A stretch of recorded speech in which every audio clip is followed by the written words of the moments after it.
নমস্কার, শুরু করছি বাংলা বলছে। নারী নিরাপত্তায় পশ্চিমবঙ্গের অবস্থান নিয়ে বারবার প্রশ্ন তোলে কেন্দ্রের বিজেপি সরকার। সাম্প্রতিক অতীতে আরজি কর নিয়ে কম জলখোলা হয়নি, কিন্তু ডাবল ইঞ্জিনের মধ্যপ্রদেশ সরকারের পরিসংখ্যান দেখলে চোখ কপালে উঠে যাবে। তথ্য জানাচ্ছে মধ্যপ্রদেশে দিনে গড়ে ধর্ষণের সংখ্যা 20 এবং 4 বছরে রাজ্যে 19% ধর্ষণ বেড়েছে।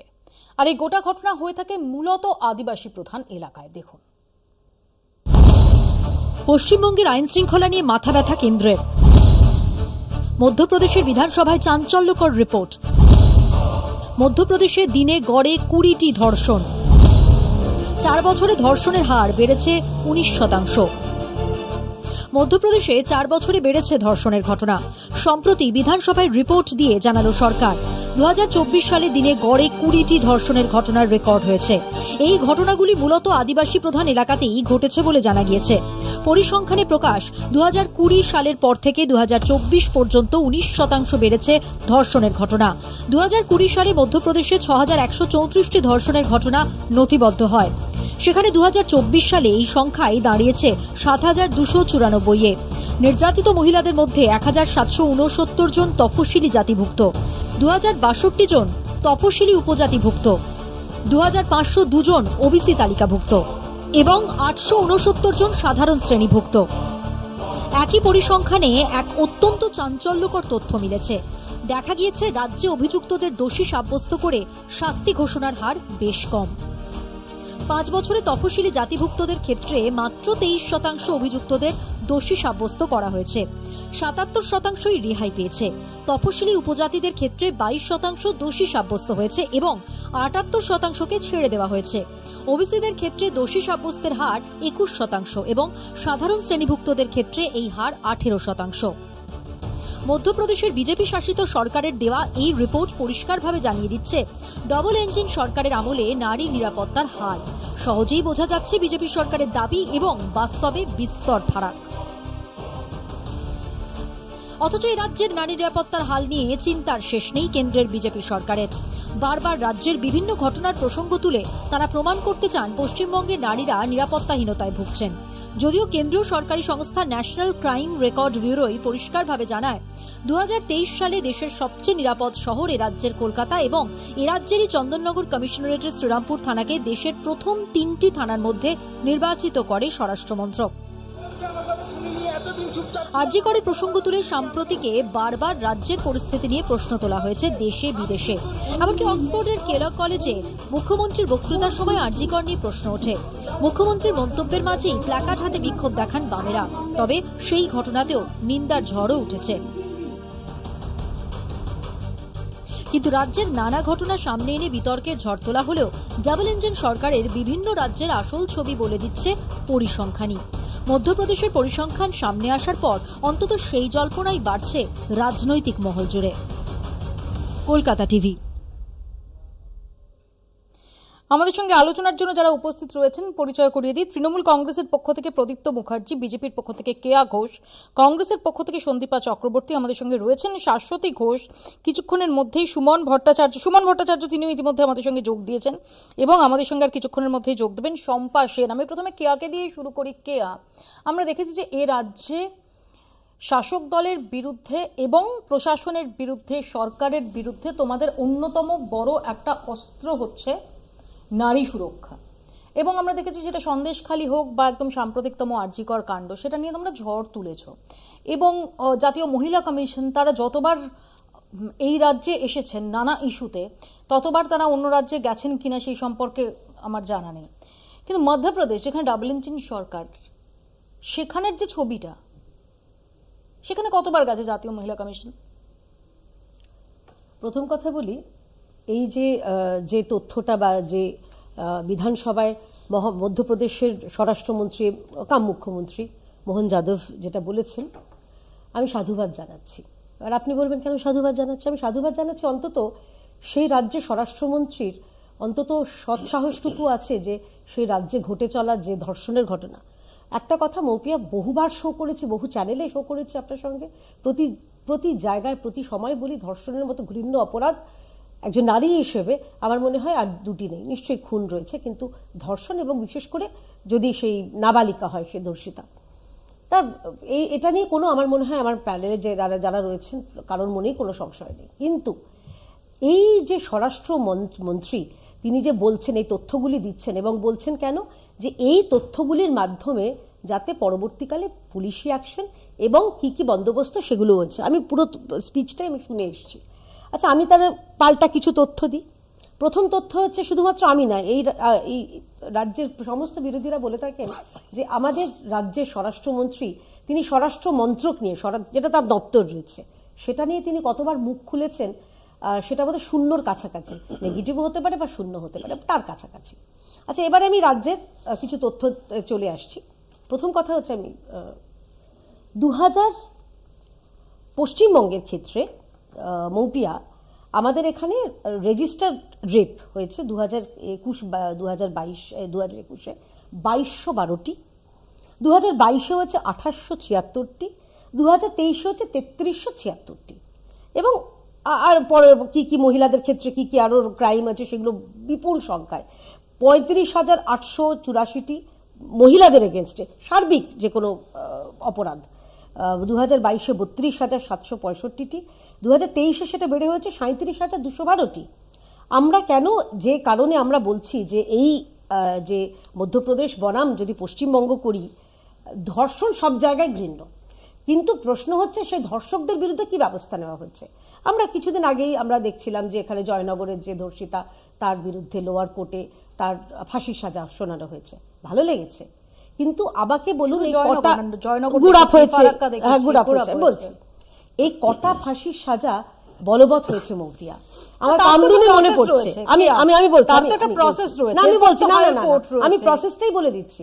কামদুনিতে কি হয়েছিল, লোয়ার কোর্টে সেরকম ঘৃণ্য অপরাধ, যেরকম আমরা অভয়া নিয়ে আমরা সরব হচ্ছি, দিল্লি নির্ভয়া নিয়ে সরব হয়েছিলাম, সেরকমই কামদুনির মেয়েটির সঙ্গে অসম্ভব মানে বর্বরতার সঙ্গে তাকে ধর্ষণ এবং খুন করা হয়েছিল।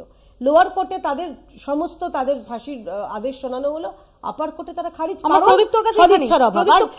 শেষ একটা কথা বলছি, এনসিআরবির কথাটা যেটা বললেন, এই এনসিআরবি নিয়ে আমি একটা চমৎকার তথ্য ঘুরিয়ে দিতে চাই।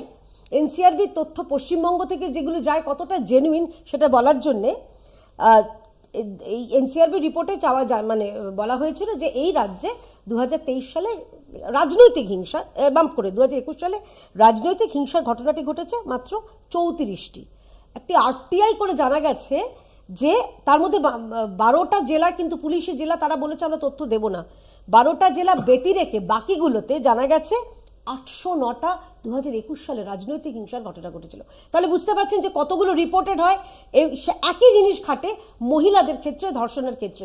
এখানে আমরা দেখেছি থানার বাইরে যে ধর্ষিতা মেয়ে বা নাবালিকার ক্ষেত্রে তার বাবাকে এবং তাকে মাংস ভাত খাইয়ে পুলিশ বাড়ি পাঠিয়ে দিচ্ছে, যে পরে হলে পরে আসিস। তো আমি একটু এখানে প্রদীপ্তর কাছে আসি। প্রদীপ্ত, কেয়ার যেটা বক্তব্য, প্রথমত হচ্ছে কেয়ার বক্তব্য যে মধ্যপ্রদেশে তথ্য লুকোনো হয় না, এখানে সরকার ডিনায়াল মোডে থাকে, নাম্বার 1।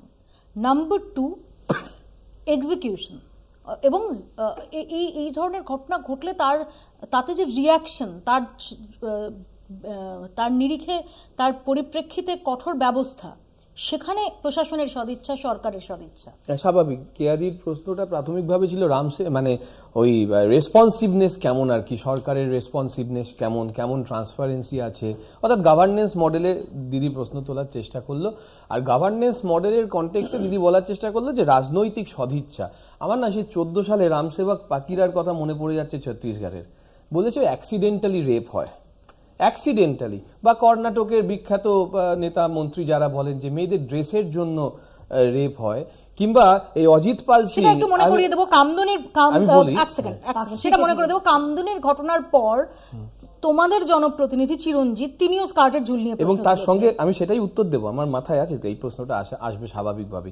এবং একই সঙ্গে এই অজিত পাল সিং 2024-25 সালের মে মাসে, বা মহেশ ভোরা 2024-এর সেপ্টেম্বর মাসে যে কমেন্টসগুলো করেছে, সেগুলো নিয়ে আমাদের বেশি কিছু বলার নেই। বা রেপ নিয়ে কথা বলতে গেলে কোন নেতা কাকে চড় মেরে দিয়েছে, কোন পুলিশকে চড় মেরেছে, সেগুলো আমরা কম বেশি দেখেছি।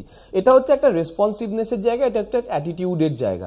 ঠিক তুমি যে প্রশ্নটা করলে, তাপস পাল চিরঞ্জিতের কথাটা তুমি মিস করে গেলে। আবার চিরঞ্জিতের কথাটা আমি দায়িত্ব নিয়ে বলছি, সেখানে মুখপাত্ররা থেকে শুরু করে এবং আমাদের দলীয় নেতৃত্ব পর্যন্ত প্রত্যেকে কিন্তু তার প্রতিবাদ করেছে এবং তাদের শোকজ পর্যন্ত করেছে এবং তাদের বিরুদ্ধে এই কথা বলা থেকে তাদের বিরত করার জন্যও বলেছে। এইটা হচ্ছে পাল্টা রেসপন্স, যে আমরা যদি কেউ অন্যায় করে থাকে তার বিরুদ্ধে সোজা সাপটা বলছি এবং বলে যাব। আমরা পাল্টা তথ্য যখন দিই, আজকে আমার খুব ভালো লাগলো কেয়াদি খুব সুন্দরভাবে মধ্যপ্রদেশ থেকে পশ্চিমবঙ্গে টেনে আনলেন, কারণ বিজেপি বাংলার দল না, বিজেপি ভারতের দল প্রমাণ করার একটা যে চেষ্টা বাংলায় থেকে তারা করেন, আবার বাংলার বিষয়ে বলেন বাংলার বাইরে বেরোনো যাবে না, আজকে মধ্যপ্রদেশের বাইরে বেরোতে হলো। অর্থাৎ বাংলার প্রসঙ্গের কনটেক্সটে আমরা বাইরের প্রসঙ্গ আনতে পারবো না, কিন্তু বাংলার বাইরের কোনো প্রসঙ্গ হলে বাংলাকে টেনে আনতে হবে। মানে মোদ্দা কথা হচ্ছে বাংলার মেয়ে, তাহলে বাংলার মেয়ে যদি হয় তাহলে সেই বাংলার মেয়েদের প্রোটেকশনের জন্য যে যে অপরাজিতা বিলটা যেরকম করা হয়েছে, বলো না রাজ্যপালকে সাইন করে দিতে।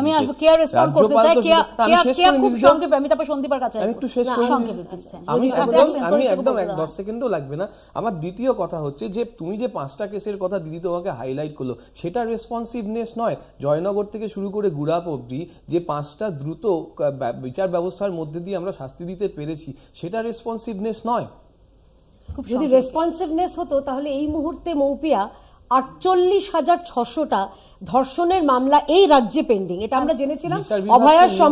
অভয়ার সময় ফাস্ট ট্র্যাক কোর্ট তো আপনারা দিচ্ছেন না, পক্সো আদালত আপনারা তৈরি করতে দিচ্ছেন না, কেন্দ্র থেকে টাকা এসে না দিচ্ছেন, এটা জেনে নিন ভাই। আমি বলছি জয়নগরের কথা তুমি উল্লেখ করলে, জয়নগরের ক্ষেত্রে 62 দিনে, ফারাক্কার ক্ষেত্রে 59 দিনে এবং গুড়াপের ক্ষেত্রে 54 দিনে বিচার হয়েছে।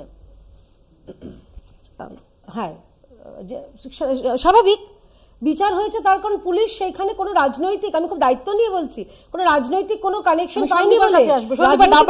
সরকার যেখানে হাসখালিটা কি হয়েছিল মৌপিয়া, এবং উনি বললেন রেসপন্সিভনেস এর কথা, ওনারা নাকি মুখপাত্র হিসেবে কন্ডেম করেছিলেন। আমি তাহলে দুটো উদাহরণ দিচ্ছি। চরিত্রহনন হয়েছিল যে এর আগে যখন আমি নির্দিষ্ট বলি যে রাজস্থানে যখন কংগ্রেস সরকার, আমরা দেখেছিলাম যে সেই সময় দাঁড়িয়ে রাজস্থানে নারী সুরক্ষা নিয়ে বিজেপি চূড়ান্তভাবে সুর তুলেছিল এবং তার আজ শুধুমাত্র রাজস্থানে সীমাবদ্ধ ছিল না, তারা দিল্লির রাজপথেও সেই প্রসঙ্গ তুলে এনেছিল, সংসদ থেকে শুরু করে সংসদের বাইরে।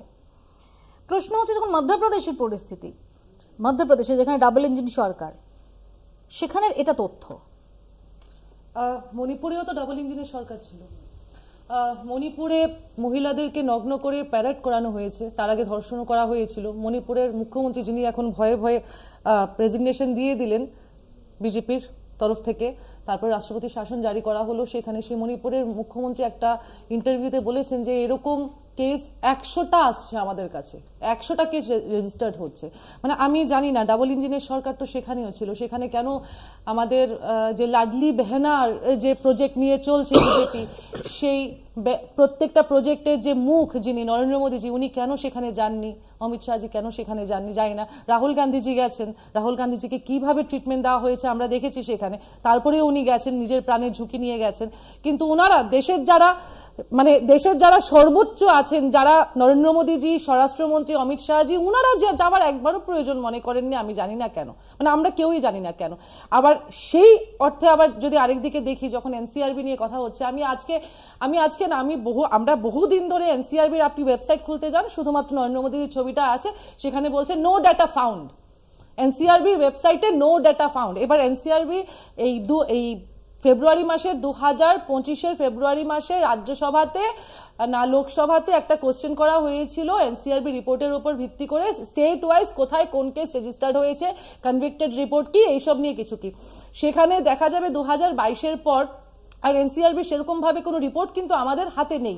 বিধানসভা, আমি একটা কথা দিয়ে আমি শেষ করবো, আমি একদম টু দ্য পয়েন্ট আসছি মৌপিয়াদি, যে যেখানে বলা হচ্ছে যে স্টেট থেকে রিপোর্ট যাচ্ছে না, সত্যি কথা পশ্চিমবাংলা থেকে রিপোর্ট যাচ্ছে না। হাঁসখালি 2022 হয়েছিল, সেইখানে সেই 2022 শেষ এনসিআরবি রিপোর্টে দেখা যাচ্ছে যে কেস রেজিস্টার্ড মানে বিলো 18, সেই মেয়েটা তো নাবালিকা ছিল, হাঁসখালির মেয়েটা, তার নিচে 18 বছরের নিচে যারা রেপ হচ্ছে, ধর্ষিতা হচ্ছে, সেখান থেকে পশ্চিমবাংলা থেকে রেকর্ড গেছে 0।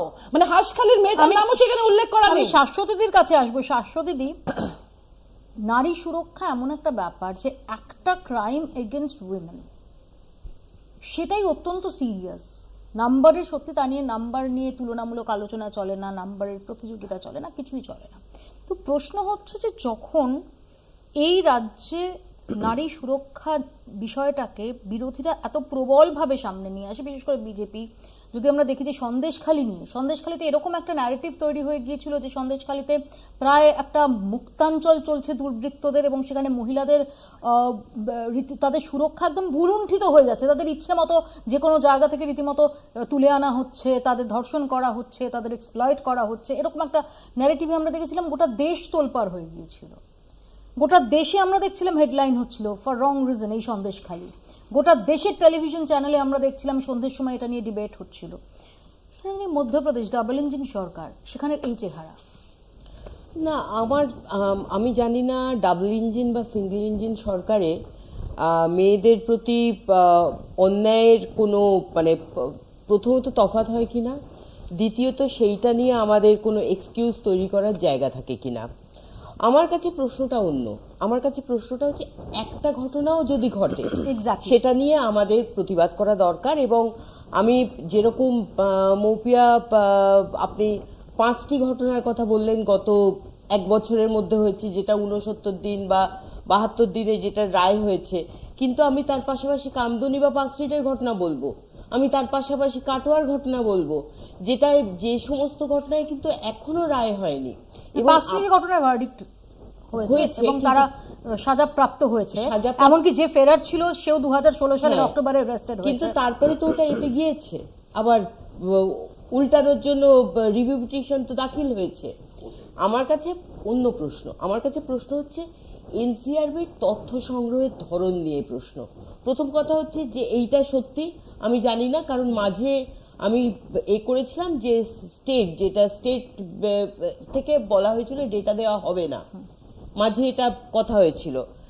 এবং দ্বিতীয়ত হচ্ছে যে এনসিআরবির ডেটার যেটা প্রবলেম সেটা হচ্ছে যে যদি 5টা অফেন্সের ঘটনা হয় যেটার শাস্তি সবচেয়ে বেশি, সেই শাস্তিটার কিন্তু আন্ডারে এই অপরাধটা নথিভুক্ত হবে।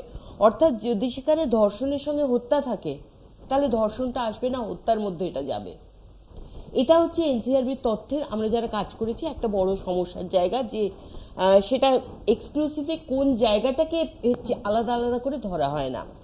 ফলে আমার কাছে সবসময় সমস্যাটা হচ্ছে তথ্য সংগ্রহের এবং তথ্যটাকে রিপোর্ট করার। কারণ আমাদের এখানে বহু ক্ষেত্রেই আমরা দেখি যে পথ অবরোধ করতে হয় একটা ধর্ষণের মামলা রেজিস্টার করার জন্য। যদি পথ অবরোধ করতে হয়, কাকদ্বীপে করতে হয়েছে, অন্যান্য বিভিন্ন জায়গায় করতে হয়েছে, যে পথ অবরোধ করতে হবে একটা মামলার দায়ের করার জন্য, সেখানে কোথাও একটা যেন হয় নির্দেশ আছে, অথবা থানাগুলি তার মধ্যে কি কি, প্রত্যেকটা থানার পেছনে একটা চার্ট থাকে যে তার কোন কোন এর আন্ডারে, কোন কোন ধারার আন্ডারে কতগুলো কেস আছে, সেখানে কতগুলো ধারাকে মনে করা হয় অনেক বেশি অফেন্সিভ।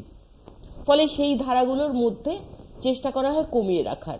ফলে এই জায়গাটায় আমার কাছে প্রশ্নটা হচ্ছে তথ্য সংগ্রহের, এনসিআরবির তথ্য সংগ্রহের, এবং রাজ্য প্রকৃত তথ্য দিচ্ছে কিনা, এবং রাজ্য কোথাও সালিশির জায়গাটা চেষ্টা করছে কিনা। কারণ গ্রামাঞ্চলে একটা সেন্টেন্সটা শেষ করি, আমি শহরাঞ্চলে আমি অতটাই করি না, কিন্তু গ্রামাঞ্চলে আমি জানি যে যদি পঞ্চায়েত বা রাজনৈতিক দল অনুমতি না দেয় তাহলে কিন্তু থানা পর্যন্ত যাওয়া সংশ্লিষ্ট দলের পক্ষে। নারী সুরক্ষা এমন একটা বিষয় যেখানে দাঁড়িয়ে যার কোনো এই রাজ্য ওই রাজ্য এটা হতে পারে না। সেখানে দাঁড়িয়ে আমরা যদি দেখি, আমি আবারও বলছি যে এই রাজ্যের প্রতিটি ক্ষেত্রে বিজেপি বা অন্য বিরোধী দল তারা সুর তুলবেন, সেটাই স্বাভাবিক, সেটাই প্রত্যাশিত, বিরোধী দলের সেই ভূমিকা পালন করাটাই প্রত্যাশিত। কিন্তু যখন মণিপুর বা মধ্যপ্রদেশ আসছে সেই সময় দাঁড়িয়ে নারী সুরক্ষা নিয়ে সেই কনসার্নটা দেখা যাচ্ছে না। এখানেই প্রশ্নটা উঠছে যে নারী সুরক্ষা সেটা তো মণিপুরে এক তার গুরুত্ব হতে পারে, মধ্যপ্রদেশে এক তার গুরুত্ব হতে পারে, ওয়েস্ট বেঙ্গলে একটা তার গুরুত্ব হতে পারে, এটা হতে পারে না।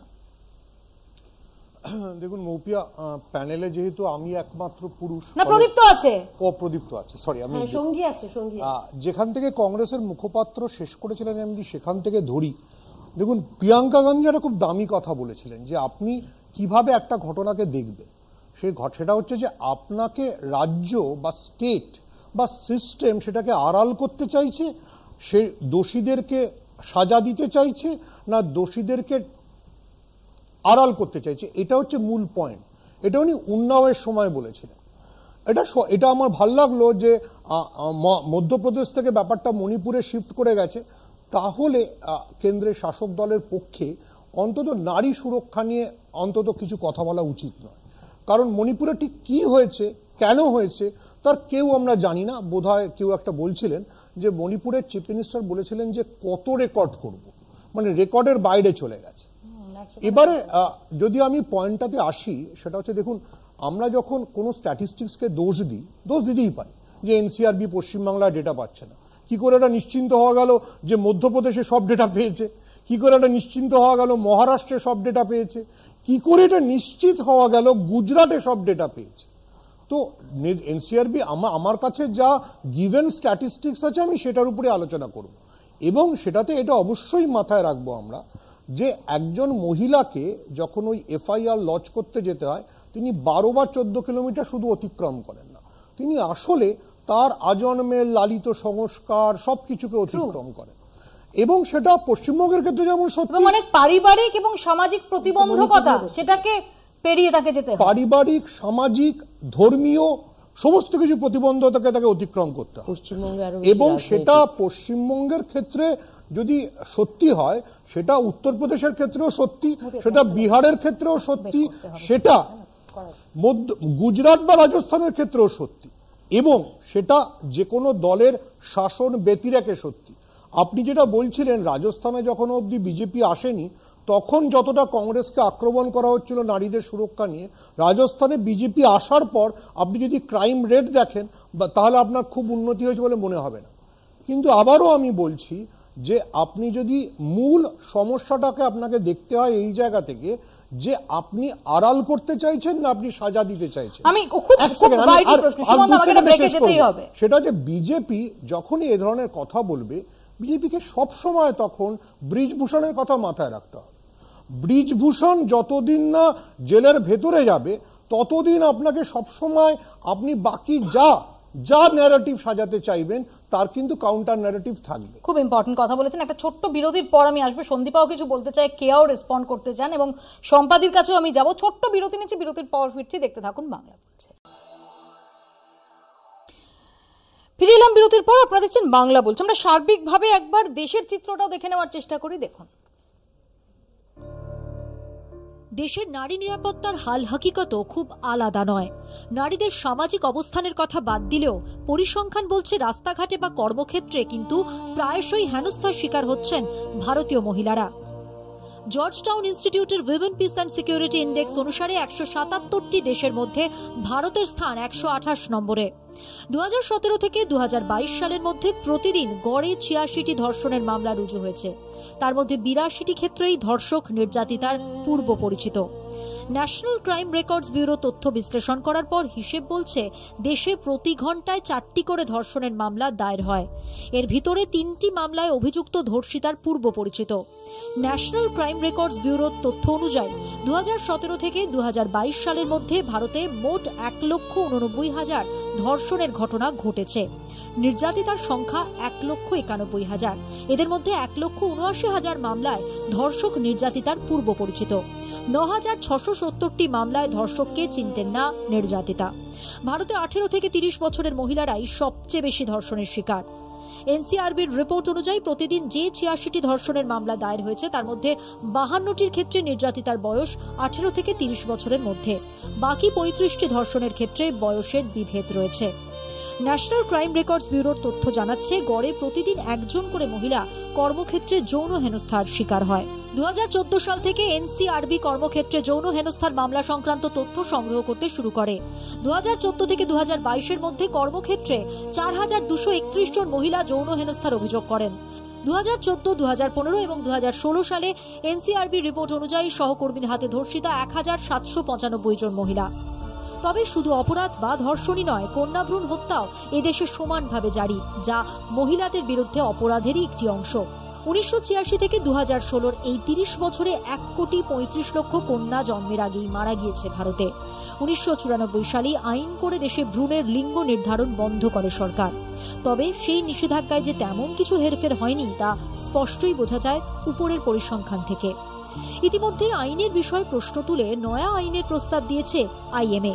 তাদের দাবি ভ্রূণের লিঙ্গ নির্ধারণ বাধ্যতামূলক করার সুযোগ দিক কেন্দ্রীয় সরকার, তারপরে নজরদারি হোক। এতে প্রতিটি কন্যা ভ্রূণকে নজরে রাখা যাবে। কলকাতা টিভি।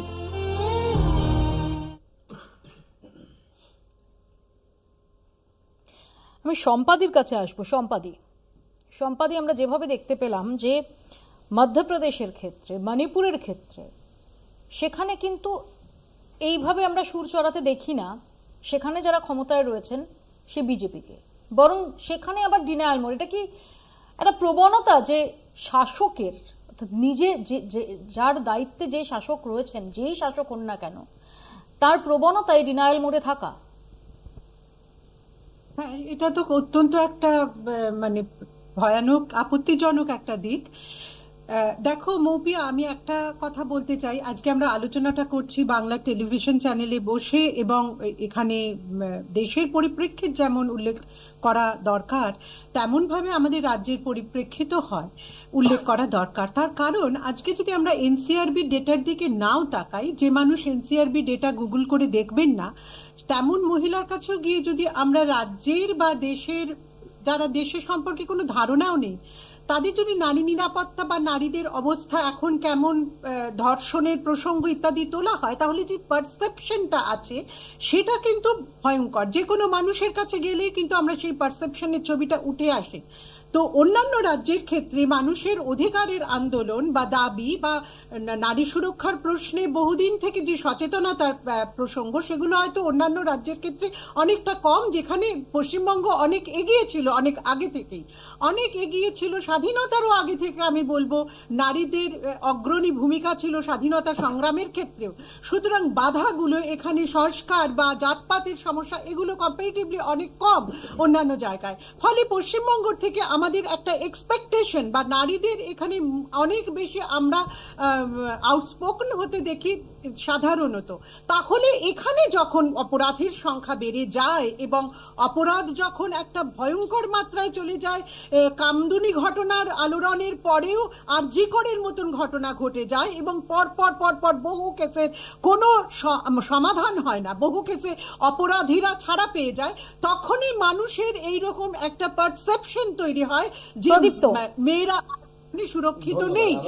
আমি ধন্যবাদ দেব। বারংবার খুব ভালো লাগে যে যখনই একটা কম্পারেটিভ অ্যানালিসিসের জায়গায় চলে আসে, মানে অন্য রাজ্যের তুলনা করলে বাংলাকে আনতে হয়, মানে বাংলা একটা নিদর্শনের মতন হয়ে যাচ্ছে, সেইটা খুব ভালো লাগে। কিন্তু ভালো কাজের জন্য কখনো হয় না, একটা খারাপ কাজ, বাংলাকে বদনাম করার যে প্রক্রিয়া কিছু মানুষ, কিছু শ্রেণীর মানুষ করেন, তার মধ্যে কিছু মানুষ দেখা যাচ্ছে। আমাদের বক্তব্য হচ্ছে যে দেখুন, আমি একটা সাদামাটা মহিলাদের কলেজে পড়াই এবং সেখানে ফার্স্ট জেনারেশন লার্নার মহিলারা বেশি পড়ায়, আবার বেথুনেও মহিলারা পড়ে। আবার দিদি নিজেও বললেন যে বাংলার মহিলারা সব থেকে বেশি সোচ্চার। এই প্যানেলেও 4 জন মহিলা রয়েছেন, তোমাকে ধরে 5 জন। বলে বাংলার মহিলারা অনেক বেশি সচেতন। বলে এখানে পুলিশি ওই যে কি সব বলে না, তদন্ত হবে না, বা গ্রামের মহিলারা কিছু বলতে পারে না, সেই গ্রামের মহিলারাই তো সন্দেশখালী করেছে, সেই গ্রামের মহিলারাই তো 14ই আগস্ট করেছে এবং বা বারংবার দেখিয়ে দিয়েছে কিভাবে আন্দোলন করতে হয়। এবং সেই মহিলাই তো আজকে, তাই সেই মহিলার রিপ্রেজেন্টেটিভ হিসেবেই তো আজকে মুখ্যমন্ত্রী মমতা বন্দ্যোপাধ্যায় আমাদের নেত্রী হয়ে রয়েছেন।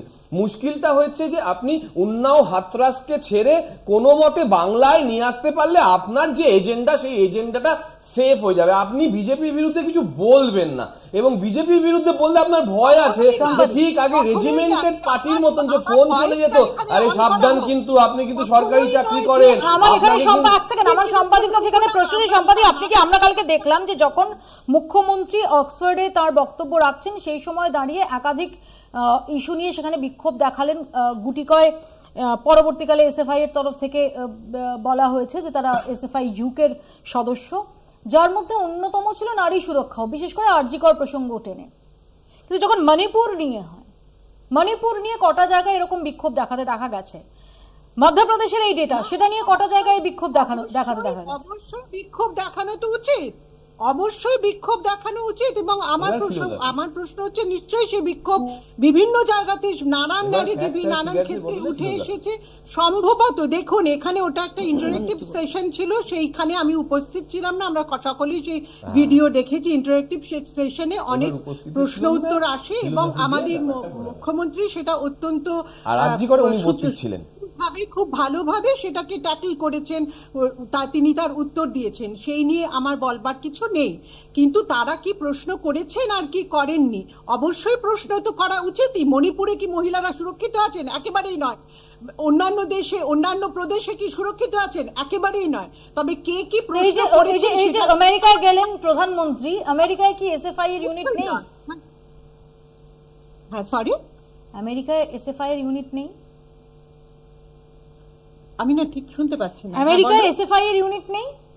হ্যাঁ, কিন্তু আমেরিকার প্রসঙ্গ কি? এই যে প্রধানমন্ত্রী গেলেন, হ্যাঁ, তখন কি তারা মণিপুর বা মধ্যপ্রদেশ নিয়ে সেখানে গেছিলেন? আমি তো এখানে কোনো দলের পার্টিসিপেশন নেই। না, আমি জাস্ট প্রশ্ন করছি, জাস্ট জানার চেষ্টা করছি। আপনার কি মনে হয় যে সেটাও করা উচিত ছিল? এবং আমার বক্তব্য হচ্ছে যে ছাত্র শাখা যেগুলো জায়গায় যে জায়গায় আছে, তারা বহু জায়গায় বহু দেশের মানুষজনকে রাষ্ট্রপ্রধানদের প্রশ্ন উত্তর করে, সেখানেও হয়তো করেছে। এটা নিয়ে আমার কিছু, আমি তো সেখানে উপস্থিত নই, ফলে ঘটনাটা ঠিক কি ঘটেছে আমার জানার সম্ভব নয়। আমরা কিছু বলতে চান? ফুটেজ দেখে আমার বক্তব্য হচ্ছে সেখানে যেটা তিনি বলেছেন, এখানে এসএফআই এর হয়ে দায়িত্ব নয় আমার উত্তর দেওয়া। ট্রু, আপনি বিশ্লেষক, অফ কোর্স, অবশ্যই আই অ্যাপ্রিশিয়েট, আমি একেবারে আই অ্যাপ্রিশিয়েট ইওর পজিশন সম্পাদি। সম্পাদি জয়েন করেছেন অধ্যাপক হিসেবে, সম্পাদি জয়েন করেছেন একজন বিশ্লেষক হিসেবে, তিনি কোনো দলের প্রতিনিধিত্ব করছেন না। ওপি আবার বলি, দেখুন, প্রথম থেকে আমি একটা কথা বলে আসছি যে ধর্ষণের মতো নিন্দনীয় ঘটনা আর দুটি হয় না, একটা মা হিসেবে, নারী হিসেবে, সবকিছুতেই। কিন্তু প্রবলেমটা কোথায় জানেন তো মৌপিয়া? যখন এই ধর্ষণের যে আউটরিচ, আপত্তি বা প্রতিবাদ যেটাকে বলি, সেটা সিলেক্টিভ হয়। কিরকম? আমি 3-4টি উদাহরণ দিই। দেখুন, সুমনদা কি সুন্দর ব্রিজভূষণের নাম বললেন, কিন্তু উনি একবারও বললেন না, এই যে কংগ্রেসের মুখপাত্র আমার বোন বসে রয়েছেন, তাকেও আমি মনে করিয়ে দিতে চাই যে উনি মণিপুর নিয়ে খুব চিন্তিত। স্বাভাবিক হওয়াই উচিত, মণিপুর নিয়ে কঠোর বন্দোবস্ত নেওয়া হয়েছে এবং আপনি বারে বারে যখন মণিপুর বলছেন, আমরা মাথা ভাঙা বলছি না, সে যাই হোক। আজমের শরীফ, আজমের যে ধর্ষণ কাণ্ড, 250-র ওপরে 11 বছর বয়স থেকে 20 বছরের মধ্যে বয়সের মেয়েদের রিপিটেড তাদের ধর্ষণ করা হতো, সেখানে তার মূল অভিযুক্ত একজন কংগ্রেসের নেতা, আজকে পর্যন্ত তারা বলবৎ রয়েছেন, তাদের বিরুদ্ধে ব্যবস্থা নেওয়া হয়নি। এক সেকেন্ড বলি, 20-21-22 শুরুতেই বলে দিয়েছি, 20-21-22 3 বছর ধরে রাজস্থান ধর্ষণের ক্ষেত্রে সারা দেশে এগিয়েছিল। দ্বিতীয় কথা হচ্ছে, আরেকটা জিনিস বলছি, এই যে সুমনদা ব্রিজভূষণের নাম বললেন, উনি ভুলে গেছেন একজনের নাম, শ্রীনিবাস বিবি। তিনি হচ্ছেন কংগ্রেসের যুব নেতা, অত্যন্ত আগুনে নেতা। তার বিরুদ্ধে ধর্ষণের অভিযোগ ছিল, আসামেরই যুব নেত্রী করেছিলেন অভিযোগটা, সেই নেত্রীকে দল থেকে বার করে দেওয়া হলো, কিন্তু নেতাকে বলবৎ রাখা হয়েছে। চতুর্থ কথা হচ্ছে, একইভাবে কংগ্রেসের আইটি সেলে যখন আমরা দেখেছিলাম যে একটি মেয়ে কাজ করে, সেও এরকম তার বিরুদ্ধে ধর্ষণ বা সেক্সুয়াল মলেস্টেশনের অভিযোগ এনেছিল, তাকে সরিয়ে দেওয়া হয়েছিল। তার বিরুদ্ধে অভিযোগ আমি তো কোথাও ডিফেন্ডই করছি না। প্রবলেমটা হচ্ছে এবার সিলেক্টিভ আউটরিচ। সুমনদা বললেন, প্রিয়াঙ্কা বাড্রা খুব সুন্দর বলেছেন, আমিও বলছি, আমার ভালো লেগেছিল, উনি বলেছিলেন লড়কি হু লড় সকতি হু, কিন্তু একবারও পশ্চিমবঙ্গে এসে সন্দেশখালীর মেয়েদের পাশে কেন লড়লেন না? আমার জানতে ইচ্ছা করে। রাজস্থান যখন বারে বারে ধর্ষণের ঘটনা ঘটেছিল, রাজস্থানের মন্ত্রী, ওনার নাম হচ্ছে রাজেন্দ্র সিং গুড়া, তিনি বলেছিলেন যে আমাদের বোধহয় ইন্ট্রোস্পেক্ট করা উচিত, তাকে মন্ত্রিসভা থেকে বার করে দেওয়া হয়েছিল। একজন এমএলএ দিব্যা মাদেন্না, তিনি বলেছিলেন আমি অসুরক্ষিত বোধ করছি, কংগ্রেসের তিনি তখন বিধায়ক ছিলেন। এইগুলো মনে পড়ে না, খালি ন্যারেটিভ তৈরি করতে হবে, খালি মণিপুর বলে যাও, মাথা ভাঙা বলবো না, আজমের বলবো না, কংগ্রেস বলবো না। হ্যাঁ, একদম মানে আমি ভেবেছিলাম যে জাস্টিফিকেশন দেবো না, মানে এই যে ম্যাটারটা নিয়ে আমরা আলোচনা করছি মুপিয়াদি, এখানে জাস্টিফিকেশন মানে কোন সরকারের আমলে কে কি করেছে, তার সরকারের আমলে কে কি করছে, এটার কোনো জাস্টিফিকেশন বা কোনো একটা মানে আমরা ইয়ে করতে পারবো না। যেটা হয়েছে, যদি হয়ে থাকে খুব খারাপ হয়েছে, প্রথম কথা। দ্বিতীয় কথা হচ্ছে, আমাদের ধক আছে এটা বলার। দ্বিতীয় কথা হচ্ছে যে আমি একটু মনে করিয়ে দিতে চাই যে প্রজ্জ্বল রেওয়ান্না আমরা রিসেন্টলি দেখলাম, মানে আমি জানি না এটা নিয়ে ওই যে সিলেক্টিভ বিরোধিতা করে। সিলেক্টিভ বিরোধিতা করে তো শুধুমাত্র কংগ্রেস না, তাহলে সিলেক্টিভ বিরোধিতা করে শুধুমাত্র তৃণমূল না, সিলেক্টিভ বিরোধিতা তো তাহলে বিজেপিও। এই যে বলে না যে পার্টি উইথ ডিফারেন্স, এই পার্টি উইথ ডিফারেন্স তো এখন সেই জলেই গা ভাসাচ্ছে। এবং আমি আপনার সময় বলিনি, আপনার সময় বলিনি, আমরা বলছি বিলকিস বানু। বিলকিস বানুর বেলায় কি রেখেছি, লেটেস্ট বলছি যে কাকে কংগ্রেস রেখে দিয়েছে সেটা না দেখে বঙ্গ বিজেপিতে তথাগত রায় যেটা বলেছেন সেটার উপরে কি বঙ্গ বিজেপি আজ অব্দি করে আমল দিয়েছে? আপনি নিজের দলটা দেখুন না, এবং বঙ্গ বিজেপিতে তথাগত রায় কি বলেছে সেটা আপনার ভালো লাগছে, বিজেপিকে নিয়ে ভাবছেন। আরে আপনার ভাবার দরকার নেই, বিজেপিকে নিয়ে বিজেপি ভাববে, আপনি নিজের দলটা নিয়ে ভাবুন না। বঙ্গ বিজেপিতে কি বলেছে বিজেপিকে নিয়ে বলবেন না প্লিজ। কিছু বললে বিজেপিকে নিয়ে বলবেন না, কেন বলবেন না? কোন নেতাকে বিজেপি করছেন, আপনার কাছে প্রমাণ আছে? তথাগত রায়ের কাছে কি প্রমাণ ছিল? আপনার কাছে কানে কানে বলে দিয়েছেন কি তথাগত রায়? আপনি কি প্রমাণ বলেছেন? কি প্রমাণ দিয়েছেন তথাগত রায়? আপনি কেন বলছেন? আমি তো প্রমাণগুলো দিচ্ছি, আমি তো বিবি শ্রীনিবাস তো অন রেকর্ড অঙ্কিতা বলে পেয়েছি, সে তো অন রেকর্ড দেশে বলেছে, সোশ্যাল মিডিয়া বলেছে।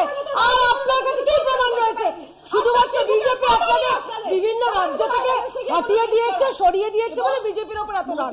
আরে আপনারা বামেদের সঙ্গে সঙ্গে ওই শূন্য থেকে মহাশূন্য চলে আসবে, তাই তৃণমূলকে সালিশি সভা নিয়ে যখন কথা হচ্ছে, আমরা তো ভিডিও দেখেছি যে জেসিবি ওরা সালিশি সভা করছে, ক্যাঙ্গারু কোর্ট বসাচ্ছে, মহিলাদেরকে পেটাচ্ছে।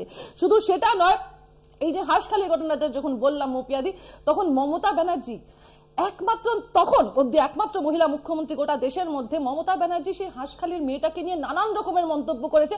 আমি জানতে চাই, পক্সো অ্যাক্ট বলে একটা অ্যাক্ট আছে, সেই পক্সো অ্যাক্টের আন্ডারে কোনো কেউ যদি এরকম নাবালিকার কিছু হয়ে থাকে তার ব্যাপারে তার নাম কিছুই নিতে পারবে না। সেই মমতা ব্যানার্জি স্টেজে ওঠে একটা রাজ্যের মুখ্যমন্ত্রী হয়ে, মহিলা হয়ে, কিভাবে বলতে পারে সেই মেয়েটার এগেনস্টে যে কি প্রেম ঘটিত, না কি হয়েছে, না কি প্রেগনেন্ট হয়ে গেছিল? কোথায় গেছে তখন রাজ্যের পক্সো অ্যাক্ট? কেন তখন লীলা গঙ্গোপাধ্যায় কোনো অ্যাকশন নেয়নি মমতা ব্যানার্জির এগেনস্টে? সুমনদা দেখুন, কেয়া যেটা বললেন, মানে বিজেপির তরফ থেকে কোনো সিলেক্টিভ বিষয় না। যদি রাজস্থানে কিছু হয়ে থাকে আজমিরে, তাহলে তারপরে তো ৪৫ বছর কেটে গেছে, অন্তত ৫ বার বিজেপির সরকার এসছে, তাদেরকে অ্যারেস্ট করা উচিত ছিল না? দেখুন, আমাদের সমস্যা হয়, আবার আমি বলছি যে সমস্যা হয় যে আমরা যখনই একটা উদাহরণ আসে তখন আরেকটা উদাহরণে চলে যাই। তাতে অবশ্য আমি কাউকে বলছি না যে তিনি বামেদেরই, কিন্তু তাতে না স্বাধীনতার পর থেকে ডাইরেক্ট একেবারে সোজা এসে সন্দেশখালি থেকেও ল্যান্ড করেন। মাঝে যে বানতলা, ধানতলা, চম্পলা সর্দার, এগুলো মনে হয় যে ম্যান্ড্রেকের সিরিজে ছিল, ওগুলো কেউ বাম মনোভাবনারা জানেন না। বানতলাতে বোধহয় এমনি হুয়ে সবাই মারা গেছে। আবার আমি বলছি, আমি still I will go to Priyanka Gandhi's court, যে আপনি গুরুত্বপূর্ণ হচ্ছে যে আপনি তো আমাদের মতো দেশে সত্যি খুব দুর্ভাগ্যজনক ধর্ষণ হচ্ছে, তার বিরুদ্ধে অভিযোগ আসছে, সেটা রাজস্থানে হতে পারে, সেটা কেরালায় হতে পারে। সমস্যা হচ্ছে সরকার সেটাকে আড়াল করার চেষ্টা করছে না সরকার সেটাকে ব্যবস্থা নেওয়ার চেষ্টা করছে, এটা হচ্ছে সবচেয়ে গুরুত্বপূর্ণ। যদি বিজেপি রাজনৈতিক দল হিসেবে এটা প্রমাণ করতে পারে যে তারা মহিলাদের সুরক্ষার বিষয়ে সত্যি চ্যাম্পিয়ন, তাহলে তো সত্যি সত্যি তাদের এত অন্য রাজ্যের উদাহরণ টানতে হতো না। তারা যে কোনো একটা রাজ্যের উদাহরণ দিয়ে বলতো, দেখো ভাই আমরা গুজরাটে এরকম করে দিয়েছি। গুজরাটে আমি বিলকিস বানুর উদাহরণই তুলিনি। আমি আবারও বলছি যে সরকার মহিলাদের সুরক্ষার কথা ভাবে না সরকার হোয়ার উঠতে থাকে যে অন্য রাজ্যে কি হয়েছে। দেখুন, মণিপুরে কি হয়েছে সেটা জাস্টিফাই করবার জন্য আপনি যদি বলেন মিজোরামেও হয়, আপনি যদি বলেন নাগাল্যান্ডেও হয়, তাহলে আপনি ওভারঅল পুরো ব্যাপারটাকে লঘু করে দিচ্ছেন। এবং আবার আমি বলছি যে সবচেয়ে বিপজ্জনক হচ্ছে যে সিলেক্টিভ হচ্ছে এইখানে। সিপিএম আজকাল প্রায় চৈতন্যদেবের মতো জায়গায় চলে গেছে, তো মানে সোজাসুজি চৈতন্য, তারপরেই সন্দেশখালি, মাঝখানে বিনয় কোঙার, অনিল বোসরা ছিলেনই না, মানে ওরকম কিছু হয়নি, মানে সিঙ্গুর ফিঙ্গুরে কিছু হয়নি, নন্দীগ্রামে গুলি চালায়নি, নন্দীগ্রামে মানে আকাশ থেকে এলন মাস্ক বোধহয় এআই দিয়ে কিছু করেছিলেন এরকম একটা প্রচার করার চেষ্টা করে, এইগুলো ভুল। আবারও আমি বলছি যে কংগ্রেসের ট্র্যাক রেকর্ড যে খারাপ সেটা তো কংগ্রেসের লোকরাও জানে। কেয়া শুধু রাজস্থান বলছে, আমি নয়না সাহানির তন্দুর হত্যাকাণ্ড মনে করিয়ে দিতে পারি। It's not a issue.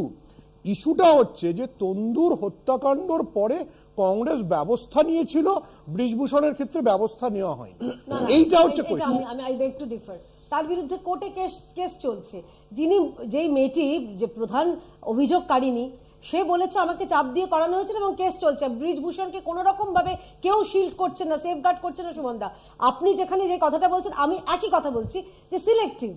এই যে প্রতিবাদটা কেন সিলেক্টিভ হবে? ধর্ষণ যেখানেই হোক না কেন, পশ্চিমবঙ্গে রাইটলি আপনি বলেছেন বানতলা ধানতলা, এখন বামেদের মুখ থেকে যদি শুনি মনে হয় যেন সে এক রূপকথার গল্প।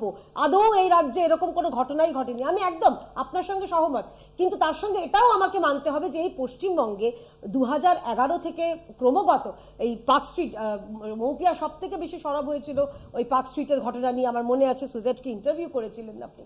সেই সময় থেকে শুরু করে হাঁসখালিতে কি ঘটনা হয়েছিল, এবং মুখ্যমন্ত্রী তখন ওপেন স্টেজ থেকে, তিনি একটি নাবালিকা মারা গেছে, সে নিজেকে ডিফেন্ড করতে আর ফিরে আসবে না, তার বিরুদ্ধেও যে মন্তব্যগুলি করেছিলেন, কুকথা বলেছিলেন, তার বিরুদ্ধে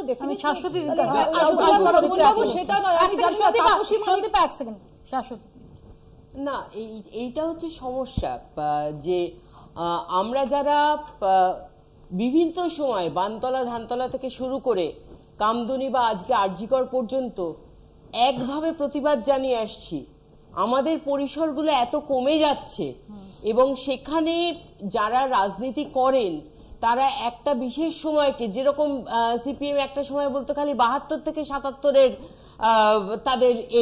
তাদের উদাহরণটা সেই সময়টা দিত যে তাদের আতঙ্কের পরিবেশ তৈরি করা, বাকি সময় যেন কোনো আতঙ্কের পরিবেশ ছিল না। তো সেক্ষেত্রে আমাদের মতো যারা আছেন এবং যারা, যেটা আমরা সবসময় চাইছি যে কত দ্রুত বিচার নেওয়া হচ্ছে এবং 77 দিনে ফাঁসি দেওয়া হলো কিনা সেটা প্রশ্ন নয়, প্রশ্ন হচ্ছে যে যথেষ্ট তথ্য সংগ্রহ করা হলো কিনা, যথেষ্ট পুলিশ আছে কিনা, পক্সো কোর্টগুলোকে চালু করা হয়েছে কিনা এবং সেখানে পক্সো কোর্টের বিচারপতি নিয়োগ করা হয়েছে কিনা, পক্সো কোর্টের যারা পিয়ন নিয়োগ করা হয়েছে কিনা, কারণ চিঠি সার্ভ করার লোক নেই। এবং সেখানে বাকি সমস্ত ফরেন্সিক ল্যাবরেটরিজ, আমাদের এখানে ফরেন্সিক ল্যাবরেটরিজে মাত্র 12 জন আছেন, বাকি সমস্ত পদ ফাঁকা। ফরেন্সিক ল্যাবরেটরিজে লোক আছেন কিনা যাতে ফরেন্সিক তদন্তটা আজকে হায়দ্রাবাদে বা চণ্ডীগড়ে না পাঠিয়ে এখানেই করা যায়, সেইগুলো করার দিকে কতটা দ্রুত করা হচ্ছে। এবং এই আলোচনাগুলোকে যদি এই জায়গায় নিয়ে না আসা যায়, তাহলে 77 দিনে 5টা ঘটনায় ফাঁসি, এইটা দিয়ে কোথাও কোনো বিচারের প্রতিরূপ তৈরি করা যায় না। বিচারটা দিতে হলে তার সঙ্গে সহযোগী বিষয়গুলোকে সামনে আনতে হবে এবং আমাদের মতো লোকেরা যারা আমরা থ্রু আউট এই কথাগুলো বলে এসছি এবং কোনো সরকারের আমলেই এই জিনিসগুলো পাইনি, তাদের ক্ষেত্রে আমরা সমস্ত সময় দেখছি একটা বঞ্চনার জায়গা তৈরি হচ্ছে, ক্ষোভের জায়গা তৈরি হচ্ছে। সেই ক্ষোভটাকে কি করে কোন সরকার পূরণ করবে? কারণ আজকে বিজেপির রেপ, তৃণমূলের রেপ, সিপিএম এর রেপ, কংগ্রেসের রেপ, বাকিগুলো রেপ নয়। এই রকম যদি একটা গল্প তৈরি করা হয় তাহলে কিন্তু কোনো মেয়ে আজকে কোথাও নিরাপদ নয়, কোথাও কোনো নাগরিক নিরাপদ নয়, শুধু মেয়েরা নিরাপদ নয় না, নাগরিক নিরাপদ নয়। রেপ নয়, এই ক্রাইম এগেইনস্ট উইমেন এটা খুব গুরুতর।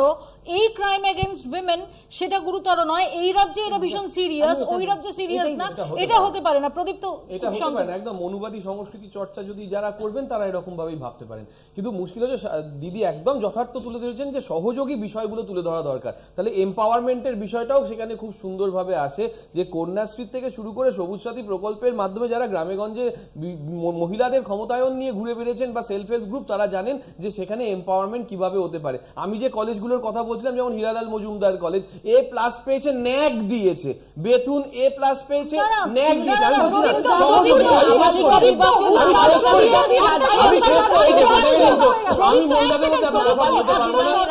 আমি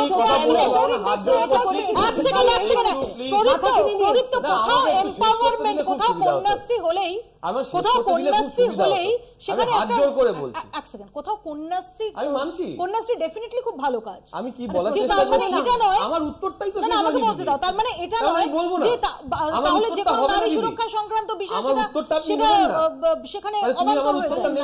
কেন নেব না? তাহলে আমার উত্তরের মধ্যে যদি আবার এতজন মিলে কথা বলে দেন, এইটাই তো হচ্ছে উইমেন এম্পাওয়ারমেন্ট। Thank you. দেখেছেন আমার দর্শক বন্ধু যতদূর আপনারা দেখেছেন যে আমি যা শুরু করেছি, আমি লিফটে নামতে পারছিলাম না, সিঁড়ি দিয়ে নামছিলাম। আমার বক্তব্য হচ্ছে যে সহযোগী নিয়ে কথা হচ্ছিল, আমি শুরু করেছিলাম এম্পাওয়ারমেন্টের প্রসঙ্গটা, চারজন মিলে একসঙ্গে প্রশ্ন করলেন, আমার মুখটা গেল বন্ধ হয়ে। এটা এম্পাওয়ারমেন্ট ছাড়া কি? পুরুষকে দমিয়ে দিতে মহিলাদের ভয়েস যথেষ্ট, সেটা পশ্চিমবঙ্গে সম্ভব, অন্য রাজ্যে সম্ভব না। আমি যেটা বলার চেষ্টা করছি, একজন মহিলার বিরুদ্ধে আওয়াজ তুললেই ঘরে ঘরে পুলিশ পৌঁছে যাচ্ছে। গতকাল মোথাবাড়ির ঘটনা সোশ্যাল মিডিয়ায় পোস্ট করলে পুলিশ পৌঁছে 30 সেকেন্ডের মূল বক্তব্য হচ্ছে সরাসরি পয়েন্টে পশ্চিমবঙ্গে রেসপন্স হয়, পশ্চিমবঙ্গে অ্যাকশন হয়, পশ্চিমবঙ্গে নিউট্রালিটি রাখা হয়, পশ্চিমবঙ্গে অপরাজিতা বিল হয় যেটা রাজ্যপাল বিজেপির প্রতিনিধি সাইন করেন না, পশ্চিমবঙ্গে গণমাধ্যম থেকে শুরু করে নারীবাদী যারা আন্দোলনকারী তারা নিশ্চিন্তে আন্দোলন করতে পারেন এবং সেই রেওয়াজ তারা আজও রেখে গিয়েছে। একদম শেষ, আমাদের এখানেই শেষ করতে হবে, কিন্তু এই তথ্য সেটা চোখে আঙুল দিয়ে আরো একবার সামনে এই প্রভিশনটাই আছে। অপরাজিতা বিলটা দেখানো শুধুমাত্র দখলদারি আর ডাবল ইঞ্জিন সরকারের রাজত্বে সেখানে চোখ বন্ধ করে থাকা এটা চলতে পারে না। প্রতিটি মহিলার বিরুদ্ধে প্রতিটি অন্যায়, সেটা পশ্চিমবঙ্গে হলেও অন্যায়, সেটা মণিপুরে হলেও অন্যায়, সেটা মধ্যপ্রদেশে হলেও অন্যায়, সেটা তেলেঙ্গানায় হলেও অন্যায়, এবং সেক্ষেত্রে জিরো টলারেন্স নীতি নিতে হবে সংশ্লিষ্ট শাসককে। আপাতত বাংলা বলছে এখানেই শেষ করছি, দেখতে থাকুন কলকাতা।